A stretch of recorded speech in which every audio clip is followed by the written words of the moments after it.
आज मैं आपको सरफेस टेंशन रेट कराने जा रहा हूँ। इससे पिछली वीडियो में आपने वेव्स में अध्ययन किया था, उसके कुछ प्रॉब्लम्स भी बताए गए थे। तो सरफेस टेंशन में बेसिक जो प्रॉपर्टीज़ है टीजीटी के लिए, उसमें तो ये टॉपिक नहीं दिया गया है, लेकिन पीजीटी का ये सिलेबस है।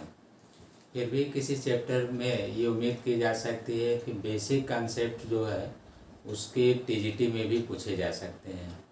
जैसे आप कह सकते हैं कि सरफेस टेंशन का डायमेंशन क्या है, या effect of temperature on surface tension क्या है, या सरफेस टेंशन कौन सी भौतिक राशि है। इस तरह के प्रश्न जो है उससे पूछे जा सकते हैं टीजीटी के लिए। पीजीटी के लिए ये सिलेबस में है और इसका आप अध्ययन करेंगे। तो सबसे पहले हमने जैसे लिखा है कि सरफेस टेंशन, तो ये चैप्टर जुड़ा हुआ है प्रॉपर्टीज ऑफ फ्लूइड से। तो वहाँ पर आपको ये देखना है कि प्रॉपर्टीज ऑफ फ्लूइड्स में क्या क्या रिलेटेड प्रॉपर्टीज सिलेबस में दिए गए हैं। जैसे आप पढ़ते हैं फ्लो ऑफ लिक्विड, द्रवों का प्रवाह, या उसमें पास्कल लॉ भी आप पढ़ते हैं, तरल दाब भी जिसको रीड कराना है अभी, और पृष्ठ तनाव, ये सब जो है जुड़े हुए हैं प्रॉपर्टीज ऑफ फ्लूइड से। तो पृष्ठ तनाव की परिभाषा हम यहाँ पर दे रहे हैं, ध्यान दीजिएगा। सरफेस टेंशन कहा गया है कि किसी भी द्रव के पृष्ठतल की वह प्रकृति जिसके कारण वह अपने स्वतंत्र तल को सिकुड़ता है और न्यूनतम क्षेत्रफल धारण करने का प्रयत्न करता है।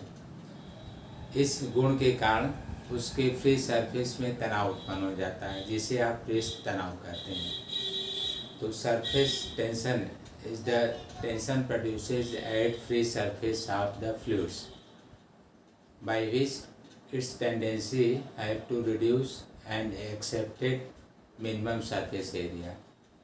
इस तरह से तरल पदार्थों का वह गुण जिससे कि वह स्वतंत्र तल में एक तनाव उत्पन्न करते हैं और प्रयास करते हैं कि वह न्यूनतम क्षेत्रफल को धारण करें, पृष्ठ तनाव कहलाता है। तो इसमें जो भी हमने चर्चा किया केवल थ्योरेटिकल डिस्कशन दिया, हमने आपको बताने का प्रयास किया कि द्रव का नेचर क्या है। तो आपने सुना कि फ्री सरफेस का जो नेचर है have to reduce minimum surface area, और यह किस गुण के कारण होता है, तो आप रीजन दे रहे हैं पृष्ठ तनाव के कारण। लेकिन इसकी मेजरमेंट की बात आती है तो हम इसको मेजर कैसे करें। तो ये आप देख सकते हैं, मान लेते हैं कि ये कोई फ्री सरफेस ऑफ फ्लूइड्स या लिक्विड या कोई वाटर लेवल ले सकते हैं। जैसे हमने ये बना दिया, द्रव का कोई ऊपरी सतह या तल है, भाग है, इसको हम डेप्थ या गहराई में ले रहे हैं ऐसे। तो द्रव के जो अणु हैं उनकी ये स्थितियाँ दिखाई जा रही हैं।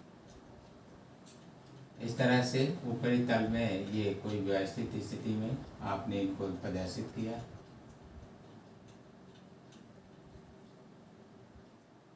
इस तरह से हमने ये ड्रॉ कर दिया।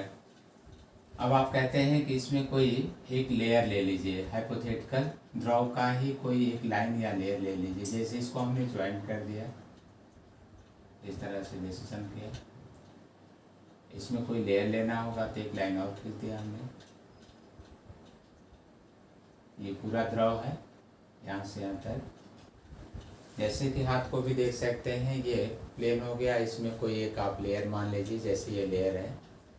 तो इस लेयर पर जो इधर मॉलिक्यूल्स होंगे वाटर का या लिक्विड का, और इधर भी जो मॉलिक्यूल्स होंगे, इस पर जो है आकर्षण बल लगाते हैं, जिसको आप अंतराण्विक आकर्षण बल या समान अणुओं के मध्य ससंजक बल और विषम अणुओं के मध्य असंजक बल आप कहते हैं। तो इसमें कोहेसन और रेडिएशन फोर्सेज या कोहेसिव और रेडिएसिव फोर्सेज अप्लाई होता है। तो उस लेयर को हमने यहाँ दिखाने का प्रयास किया है। बोर्ड में तो आपको ऐसे दिख रहा होगा, क्योंकि बोर्ड की पोजीशन क्लियर नहीं है। ये थ्री डायमेंशनल स्पेसिफिक पोजीशन आ जाएगा, ऐसे होगा। तो इस पर जो है लगने वाला आकर्षण बल जो इसके एक प्रत्येकांक लंबाई पर कार्य करता हो, तो क्या कहा जाएगा कि किसी द्रव के स्वतंत्र पृष्ठ पर कोई काल्पनिक रेखा लिया जाए, तो उसके प्रत्येक अंक लंबाई पर लगने वाला ससंजक या असंजक बल का परिमाण पृष्ठ तनाव कहलाता है। तो surface tension is a types of force like as cohesive और adhesive forces applied per unit length at free surface of liquid column. तो इस तरह से आपने इसको डिफाइन कर लिया कि सरफेस टेंशन को अगर हम T से शो करें तो T इक्वल टू F/L, ये हमने फ्री लेंथ का डिस्कशन किया। और जो फोर्स है जैसे इसी लेंथ को ले लीजिए, ऐसे दिखा सकते हैं, लेंथ L है और F को यहाँ पर शो कर दे रहे हैं, या आप इस पर लेना चाहते हैं ऐसे दिखा दीजिए, लेंथ L है, फोर्स F है। इधर ये ऐसे ले सकते हैं, इधर भी हो सकता है, ये यहाँ भी हो सकता है, ऐसे ड्रा कर सकते हैं जैसे जैसे ये पॉइंट लिया जा रहा है। तो ये जो F लिखा गया है अभी आपने सुना, इसमें कोहेसन या इसको आप कोहेसिव फोर्स कह सकते हैं, या दूसरा नाम दे सकते हैं एडेशन या एडेसिव फोर्सेस।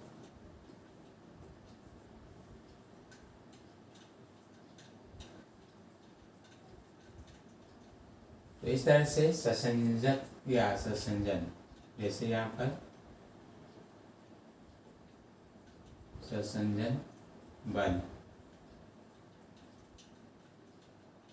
यहाँ पर आसंजन बल, ये दिखाया गया। तो किसी पदार्थ के एक समान अणुओं के मध्य या एक ही पदार्थ के अणुओं के मध्य लगने वाला आकर्षण बल, और यहाँ कहा जा रहा है विषम पदार्थ के अणुओं के मध्य लगने वाला आकर्षण बल। और ये जो डिस्कशन हो रहा है अट्रैक्शन फोर्स का, ये मॉलिक्यूलर रेंज में होना चाहिए, मॉलिक्यूलर रेंज। इस तरह से ये चर्चा हो रहा है मॉलिक्यूलर रेंज के लिए।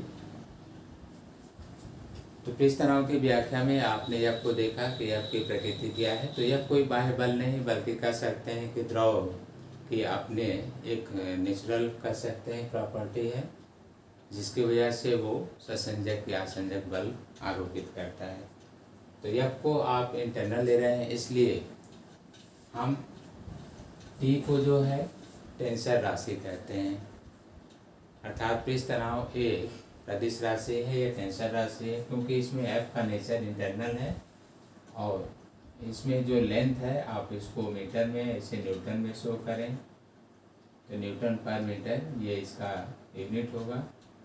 डायमेंशन में आप ऐसे लिख सकते हैं mL/T-2/L, L तो कैंसिल होगा तो आप ऐसे दे सकते हैं mL/T-2, ये शो कर दिया हमने। L को हटाना हो तो आप रिप्लेस भी कर सकते हैं MT-2। तो आपने देखा पृष्ठ तनाव जो है मैथमेटिकल रूप से कैसे व्यक्त किया जाएगा। तो आपने बताया कि पृष्ठ तनाव एक तरह का आंतरिक बल है जो किसी स्वतंत्र पृष्ठ पर खींची गई काल्पनिक लंबाई के लंबवत एकांक क्षेत्रफल पर कार्य करता है। तो इस तरह से हमने इसको T को F/L के रूप में दिखाया और यह एक टेंसर राशि है। यूनिट भी आपने देखा न्यूटन पर मीटर, या डायमेंशन भी लिखा हुआ है MT-2 कार्य करता है। तो ये सतह की प्रवृत्ति है, अर्थात हम सरफेस टेंशन का अध्ययन जो है इनसाइड द लिक्विड नहीं करेंगे। तो surface tension is the properties of fluids at free surface. तो ये केवल फ्री सरफेस पर ही डिस्कशन हो रहा है।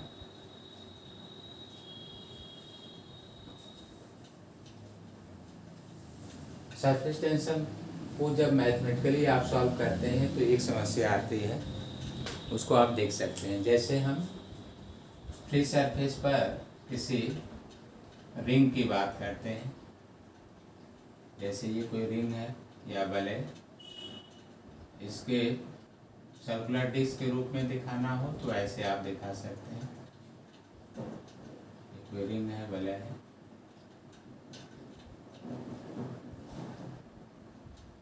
अगर आप इसको वाटर के फ्री सरफेस पर लेते हैं, जैसा कि अभी हमने बनाया था, ये वाटर कॉलम था, तो जो वाटर मार्क्यूल्स का संपर्क होता है उसको आप देख सकते हैं। तो हम इसे लाइन द्वारा, जैसे इसको थोड़ा सा क्लियर कर दें ज़्यादा तो आप तक भी देखें। जैसे मान लीजिए हम इनर को और दूर कर दे रहे हैं, तो एक इनर सरफेस ऐसे ले लीजिए इनर, और एक आउटर सरफेस ले लीजिए यहाँ से कहीं। इन पर फोर्स का प्रभाव देखना है। ये एफ, एक आउटर सरफेस एक इनर सरफेस, इन पर एफ का प्रभाव, और ये टोटल जो है सरकमफ्रेंस के रूप में है आर, इसको ले लीजिए। जब आप इसमें सरफेस टेंशन की बात करते हैं तो एफ बाई जो एल है उसको आप 2L के रूप में लेंगे। रीजन ये है कि बल का प्रभाव उस पर इस तरह दिखाया जा रहा है कि एक स्पर्श इधर भी है और एक आउटर भी है। तो आप इफेक्टिव लेंथ जो है एल और एल 2 टाइम्स आप शो कर रहे हैं। एल को रिंग के रूप में रखा गया है, तो एल को चाहें तो आप 2πr भी ले सकते हैं। तो एफ अपान 4πr, 2πr रख दीजिए, यहाँ से एक मान लिया जाएगा। या कोई दूसरा फिगर आप देख सकते हैं, जैसे घोड़े की नाल भी आप कहते हैं, इस तरह का कोई। मान लीजिए कोई आपने ये फ्रेम लिया है और इस पर, इस फ्रेम पर कोई आपने एक वायर लिया जो वेटलेस बहुत ही हल्का हो। तो आपको एक फ्रेम हमने दिया है वायर का, जिसमें नाम भी दे दे रहे हैं A, B, C। इस पर कोई एक वेटलेस या बहुत ही कम वेट का एक आपने तार दिखाया है। जो फ्रेम इस तरह से बेंड किया गया है उस पर ये कोई फिल्म है, सो फिल्म आप ले सकते हैं। इस पर ये साबुन से बने हुए घोल का ये कोई फिल्म है। तो क्या बताया जा रहा है, इसको हम वायर को यहाँ भी लेकर दिखा दे रहे हैं इस पोजीशन में, ऐसे देखिए। तो वायर पर जो है एक ससंजक बल या असंजक बल कह सकते हैं, लिक्विड है और ये सॉलिड है, तो असंजक बल का प्रभाव इस तरह दिखाया गया है कि पहले वायर PQ पर था और इसको ये खींचकर जो असंजक बल का प्रभाव है इसको ऊपर लाया गया है। ऐसे इसको गैप करके भी स्पेस करके इसको हम ये शो कर दे रहे हैं, ये एफ है। तो अब आप देख सकते हैं कि किसी भी वायर को अगर वर्टिकल प्लेन में या किसी पोजीशन में आप अप या डाउन शिफ्ट करते हुए दिखाना चाहते हैं तो ऐसे ध्यान देना होगा, इस तरह से टेस्ट करना होगा ऐसे। अर्थात केवल एक लेंथ पर आप फोर्स को नहीं दिखा सकते हैं, ना तो इधर से ले सकते हैं ना इधर, दोनों तरफ से ऐसे ये रखना होगा। तो इफेक्टिव लेंथ इधर भी हो गया और इस साइड भी हो गया। अर्थात इस एफ को इस तनाव बल के कारण कार्य कर रहा है असंजक बल, तो टी एफ बाई 2L। और जहाँ L आप कहेंगे पी क्यू या P डैश Q डैश की जो लेंथ है वो L है, इसमें 2 से मल्टीप्लाई कर दिया गया है। तो ये ध्यान देना होगा कि हम डेफिनेशन में पर्टिकुलर केवल ये दिखाते हैं कि ये फ्री सरफेस है और इस पर कोई एक लाइन खींच दिया गया है, तो वो फिल्म का ही हिस्सा, कोई बाहरी चीज़ नहीं रखा गया है। और उसके लंबाई के लंबवत आप बल का अध्ययन कर लेते हैं। और फॉर्मूले में शुरुआत में बताया गया है, आप T = F/L लेते हैं ऐसे। और ये प्रभाव जो है आपको उसी द्रव के तल में ही देखना होता है। जैसे ये काल्पनिक हो गया तो बल इधर होगा या इधर, अब इसके लंबवत नहीं, लेकिन इसमें अंतर है। इसमें फिल्म ये है, दोनों में अंतर है। ये इस प्लेन में है, ऐसे है तो बल का प्रभाव ऐसे दिखाया जा रहा है, लेकिन ये फिल्म आपने ऐसे लिया है, पूरा फिल्म को ऐसे दिखा रहे हैं, तो इसमें मोशन अप या डाउन। जब इसमें अप या डाउन होगा तो निश्चित रूप से 2 पोजीशन पर लेकर इसको बैलेंस करना होगा। इन दोनों में फर्क है। फिल्म ये वर्टिकल प्लेन में है, ये हॉरिजॉन्टल प्लेन में है, यहाँ पर वर्टिकल प्लेन में है। तो सरफेस टेंशन को क्या बताया गया, अभी आपने रीड किया कि सरफेस टेंशन जो है कौन सी राशि है। तो अभी हमने डिस्कशन में बताया कि यह एक टेंशन राशि है। रीजन दिया गया क्योंकि सरफेस टेंशन की माप करते समय आप एफ को जो है डिस्कशन में कह रहे हैं कि ये इंटरनल फोर्स है, अणुओं के मध्य लगने वाला अंतराणविक आकर्षण बल है। और एक ही पदार्थ के अणुओं के मध्य अगर यह कार्य करता है आणविक परास के अंतर्गत तो इसे आप ससंजक बल कहते हैं। और विषम पदार्थ के अणुओं के मध्य अगर यह कार्य करता है तो उसे आप आसंजक बल कहते हैं। तो इस तरह से इस बल का प्रभाव यदि प्रत्येकांक लंबाई पर आप अध्ययन करते हैं तो उसे पृष्ठ तनाव कहते हैं। पृष्ठ तनाव एक सदिश या टेंशन राशि है। उसका आपने मात्रक देखा न्यूटन पर मीटर या डायमेंशन फॉर्मूला आपने सुना, उसमें Mt-2L को साइलेंशियर 0 किया गया था। तो ससंजक आसंजक बल का प्रभाव या दैनिक जीवन में उसको उदाहरण का भी चर्चा होता है। तो आप जानते हैं कि जो द्रव की छोटी बूंद है वो गोलाकार होता है या गोली आकृति का होता है। तो आप इसका उदाहरण देते हैं ड्यू टू सरफेस टेंशन, पृष्ठ तनाव के कारण वह सिकुड़ कर न्यूनतम क्षेत्रफल धारण करती है। जैसे कपड़े पर या आप नहाते समय ध्यान दीजिए तो आपके शरीर पर छोटे छोटे वाटर ड्रॉपलेट्स बन जाते हैं जो बूंद की आकृति धारण कर लेते हैं। लेकिन अगर आप कोई लार्ज ड्रॉप लेते हैं, बड़ी बूंद, तो वो फ्लैट हो जाएगी, चपटी, क्योंकि उस पर गुरुत्व बल का भी प्रभाव होगा। तो छोटे बूंदों पर केवल सरफेस टेंशन का प्रभाव होता है, तब वो स्फेरिकल शेप में होती है। लेकिन अगर आप बड़ी बूंद लेते हैं तो उस पर गुरुत्व बल का भी प्रभाव होगा, जिससे वो फ्लैट हो जाते हैं, चपटी हो जाते हैं। उसमें क्या होता है देख सकते हैं। जैसे मान लीजिए कि कोई बिगर ड्रॉप है और ये कोई आपने बेस दिखाया है, तो सेंटर ऑफ मास या ग्रेविटी अर्थ सरफेस से या बेस से किसी ऊंचाई पर है और इस पर अगर ग्रेविटेशन फोर्स है तो हम ये ग्रेविटेशन फोर्स दिखा दे रहे हैं, सेंटर ऑफ ग्रेविटी या मास। अब इसमें सरफेस टेंशन का प्रभाव है, आपने स्फेरिकल दिखाया है।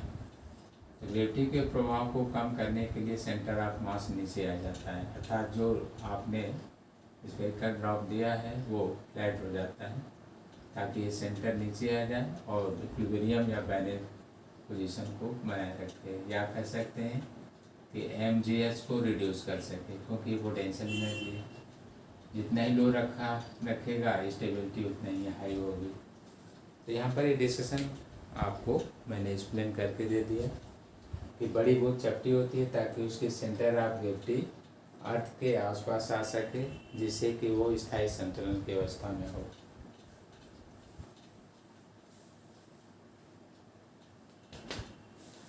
अब यहाँ पर हम लोग डिस्कशन करते हैं सरफेस एनर्जी का भी। सरफेस एनर्जी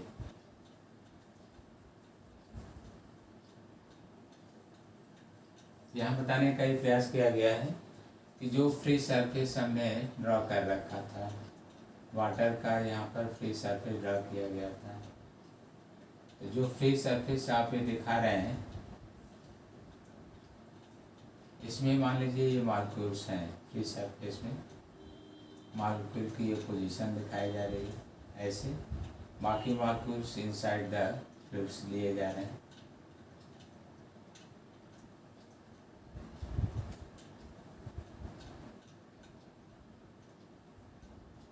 ऐसे मान लीजिए कि कोई हमने ड्रॉ कर रखा है।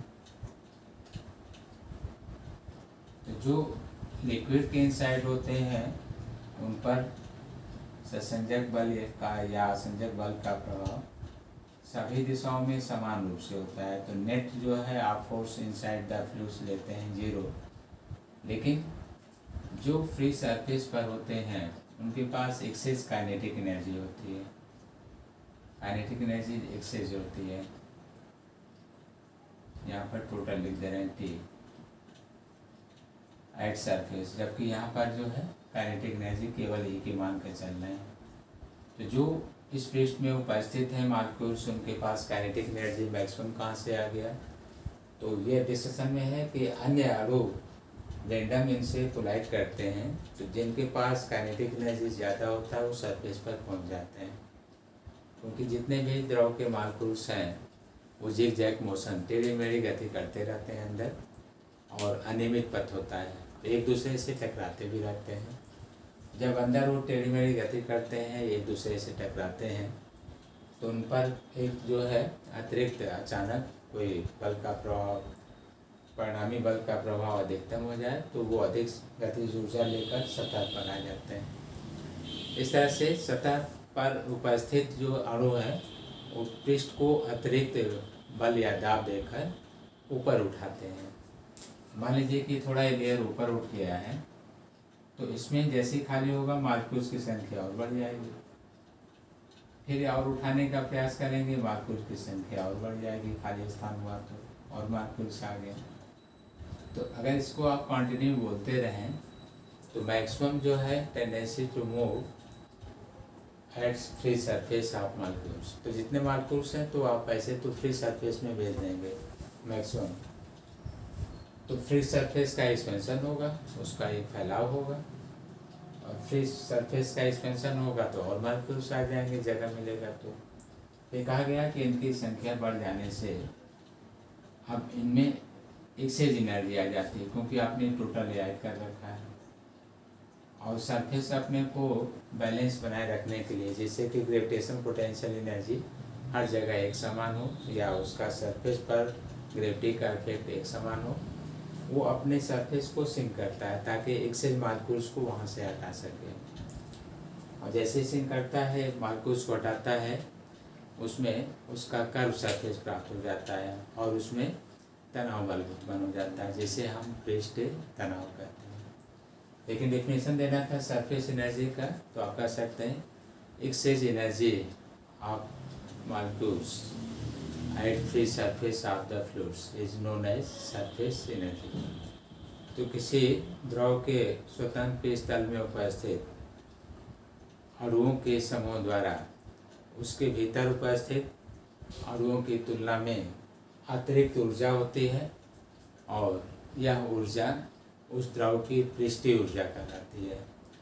तो पृष्ठीय ऊर्जा आसान है, लेकिन जो डिस्कशन है उसको आप ध्यान देते हुए याद करेंगे कि द्रव के स्वतंत्र तल में उपस्थित अणुओं के पास द्रव के भीतर उपस्थित अणुओं की तुलना में कुछ अतिरिक्त ऊर्जा होती है, और इस ऊर्जा से वो अपनी स्थिति को बनाए रखने का प्रयास करते हैं, और यह अतिरिक्त ऊर्जा उस द्रव की पृष्ठीय ऊर्जा कहलाती है।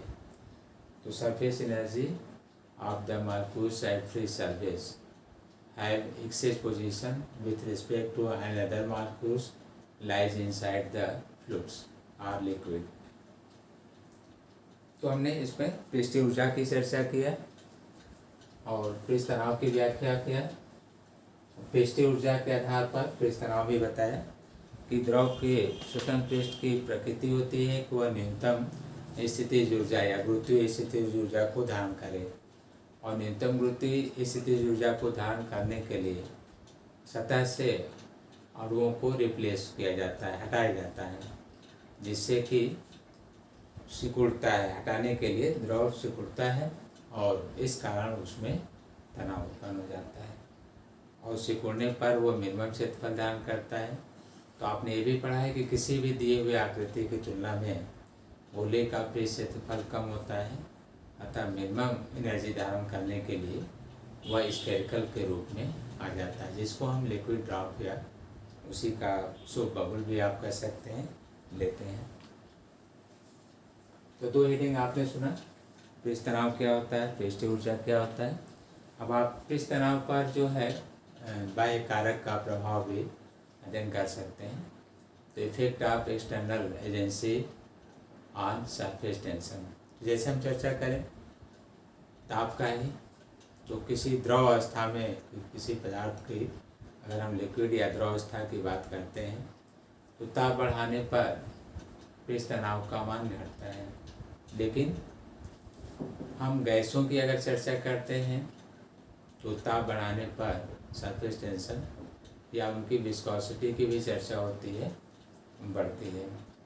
तो आपने देखा पृष्ठ तनाव पर ताप का प्रभाव और इसका डिस्कशन। लेकिन इम्प्योरिटी या अशुद्धि का प्रभाव, तो हम किसी द्रव में ऐसी इम्प्योरिटी मिलाते हैं जो उसमें घुलनशील हो, घुल जाता हो, उसका सांद्रण घुलने के बाद बढ़ता हो या बढ़ जाता है।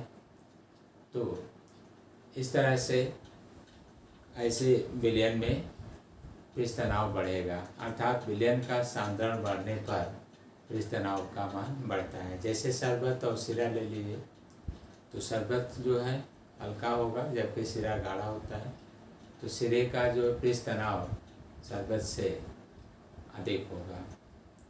तो आप कह सकते हैं कि पृष्ठ तनाव किस पर निर्भर कर रहा है, तो कंसंट्रेशन पर, या इसके साथ साथ कह सकते हैं कि इम्प्योरिटी किस तरह की मिलाई गई है उस पर भी निर्भर करता है। क्योंकि इम्प्योरिटी ऐसा हो कि अघुलनशील हो तो उसे मिलाने पर पृष्ठ तनाव घटता भी है। जैसे घुलनशील है, नमक है, डाल दीजिए जल में तो पृष्ठ तनाव बढ़ जाएगा। तो ऐसे डिस्कशन इसमें है कि सांद्रण बढ़ने पर पृष्ठ तनाव बढ़ता है। जैसे शहद का पृष्ठ तनाव जल से अधिक होगा, ग्लिसरीन का पृष्ठ तनाव जल से अधिक होगा। तो आप इनको इस तरह से तैयार करेंगे कि अशुद्धि मिलाने पर क्या प्रभाव पड़ता है, ताप बढ़ाने पर क्या प्रभाव पड़ता है और कैसे इनकी हम गणना करते हैं। तो पृष्ठीय ऊर्जा की गणना के लिए आपको बताया जाएगा, बहुत इजी फॉर्मूला है, W=T×ΔA। हम डायरेक्ट तो ऊर्जा की माप नहीं कर सकते हैं, लेकिन किसी द्रव की बूंद या उसके बुलबुले के पृष्ठ क्षेत्रफल में प्रसार किया जाए तो पृष्ठ तनाव के विरुद्ध किए गए कार्य की गणना कर सकते हैं। जैसा कि बोर्ड पर लिखे हुए हैं, W=T∆A। ये लिया जाता है ड्रॉप के लिए, लिक्विड ड्रॉप के पृष्ठ क्षेत्रफल में परिवर्तन के समय किया गया कार्य। लेकिन जब आप सोप फिल्म लेते हैं तो उसमें हम 2 से मल्टीप्लाई कर लेते हैं, ये लिक्विड ड्रॉप के लिए होगा। और अगर आप सोप फिल्म लेते हैं तो उसमें T×2ΔA प्रयोग में लाया जाता है, क्योंकि उसके 2 स्वतंत्र टेस्ट होते हैं। डेल्टा ए का हम डिस्कशन करेंगे, चर्चा होगा। जो भी उसमें परिवर्तन होगा आप लिखते हैं, जैसे पाई r+Δr, अगर ये कोई इंक्रीज कर गया है और पहले वाले r² स्फेरिकल है तो 4π। टी सरफेस टेंशन दिया रहेगा, मान रहे कारण उनकी वैल्यू ज्ञात कर लेते हैं। तो आज आपको इतने हमने जो डिस्कशन दिया, इंट्रोडक्शन, इनको आप तैयार करिए।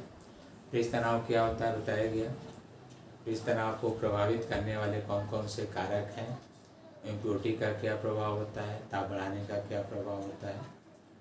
पृष्ठ तनाव की व्याख्या हम पृष्ठीय ऊर्जा के आधार पर दिए हैं और उसमें कुछ फॉर्मूले भी आपको बताए गए हैं। आज के लिए इतने वीडियो, तब तक आप इनको तैयार करें।